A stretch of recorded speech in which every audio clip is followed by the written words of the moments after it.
Assalamu alaikum wa rahmatullahi ta'ala wa barakatuh. I am going to continue with Atika's story today, inshallah.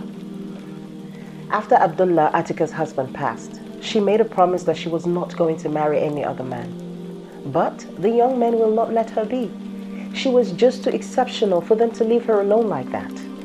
Even Umar radiallahu anhu had to make her understand that she was not doing herself any good by making impermissible for herself what Allah had made permissible for her. This got her thinking. And when Umar became the caliph, he asked her hand in marriage.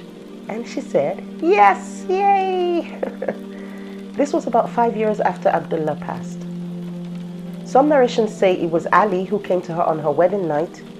Some say it was Aisha radiallahu anha who came to her on her wedding night to remind her about the promise she had made to her late husband. Oh, Atika cried.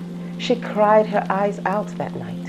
But she eventually decided to give away the garden that Abdullah had given her in charity to make up for breaking this promise. After this, Atika and Umar radiallahu anhu lived happily together.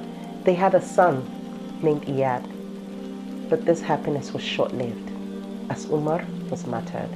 In fact, Atika was in the mosque the day Umar was killed. Subhanallah. She said she will forever remember Umar as a man with the radiant face, who recited the Quran a lot, who was very kind to the weak, but very strong against the enemies. After Umar passed, Zubayr ibn al-Awwam came to ask Atika's hand in marriage. And she said, yes, again. And they lived happily together for a while until Zubayr was also martyred. Subhanallah, how much can a woman take? But alhamdulillah, she had her faith and Allah's mercy to see her through these trying times. She began to say about herself that if she were to marry all the inhabitants of the earth, they would all be killed. This was the time she was given the nickname Zawja Ash-Shuhada, meaning the wife of the martyrs. They also said that any man who wanted to be a martyr should go and marry Atika.